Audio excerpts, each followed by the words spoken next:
good evening or good morning, depending on where you were. I faltered for a moment because it said camera wasn't available, but it is. Okay, this is Catania Alvin, and I've got InfoWars up for the moment, and also the Restored Republic. Energy Emergency Report. Trump planning mass arrests, military tribunals for deep state traitors.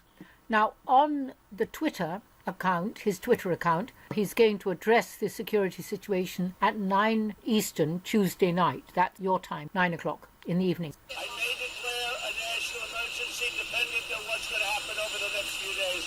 We have a meeting, Vice President Pence and a group will be going to a certain location that you know where that is, and they'll be having another meeting.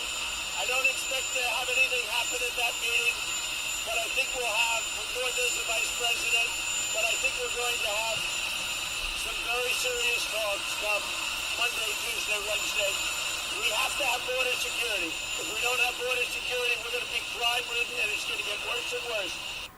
Right, now that's dated the 7th, and at 2:33 a.m., maybe that's when it was put up. Not sure about that. Okay, so here we've got, that's a section of the wall. Army Corps of Engineers will construct wall should President Trump declare a national state of emergency. Off the thing there. And down here we've got Alex Jones. I had it up all the time. Now, obviously, the president is aware of his emergency powers, and presidents since the War Powers Act of 1933 have been subsequently creating new national emergencies every year so that they can do things outside the scope of the normal Constitution and Bill of Rights. This is something that I've been critical of. It has been done by other presidents, in most cases, to sell the nation out or to undermine our national sovereignty. Now that's very interesting, what Alex Jones says, because he knows what's been going on. He knows the traitors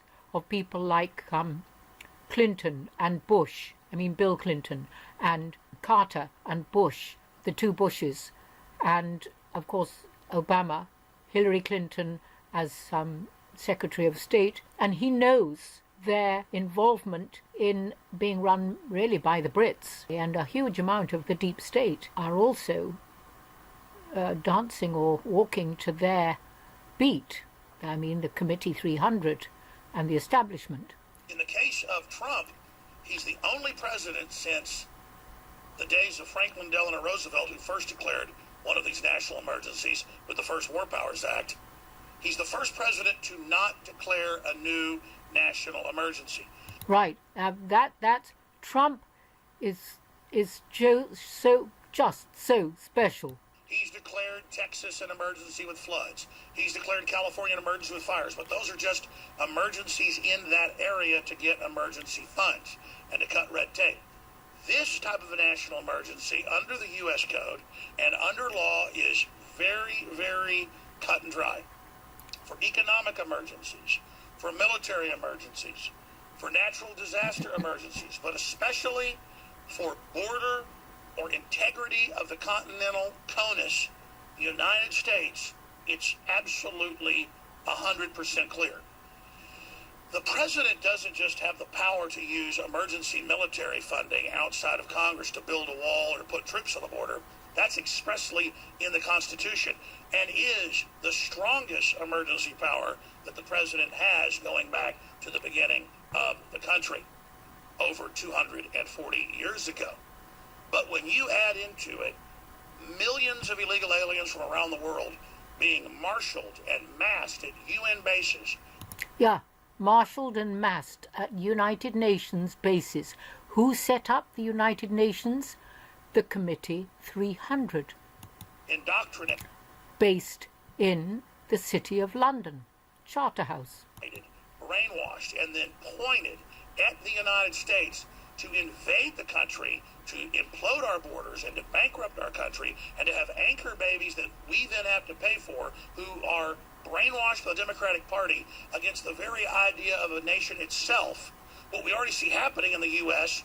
is going to get a lot worse, like it's been in Europe, with over 15 million military-age men that have invaded just in the last 6 years. Now, in England, I'm in London, And boy, have I seen the face of London change. It has become, as some people call it, Londistan. And I don't want to be destructive about human beings, but human beings are being used as puppets to actually trash our culture. I'm going to put his link in the description box. Listen to a little bit more. Again, run by the UN. So that's why it's not just the president's right.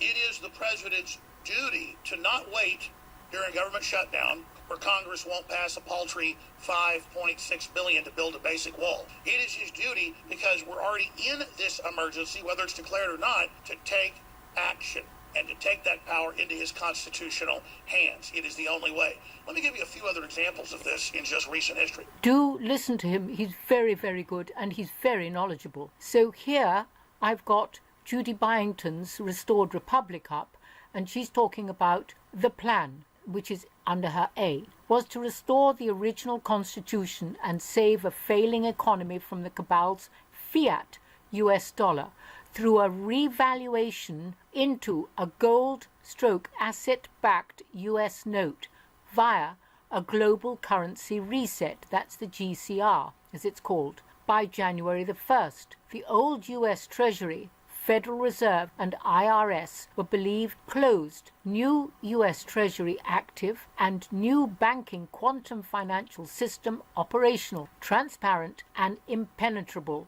making the illegal Federal Reserve and the IRS null and void. So she then talks about martial law and redemption and appointments. And on January the 6th, from his secure position at Camp David, President Trump announced that he may declare martial law within the next few days to secure the borders and curtail deep state gun and drug running, human trafficking and child exploitation, kidnapping, murder and harvesting victims' organs for monetary gain. Trump scheduled an address to the nation to discuss this border issue on Tuesday, 9 p.m. If the president called for martial law, the announcement would likely come through the president's emergency broadcast system via cell phones, emails, and mass media, and likely could be followed by instructions on how to make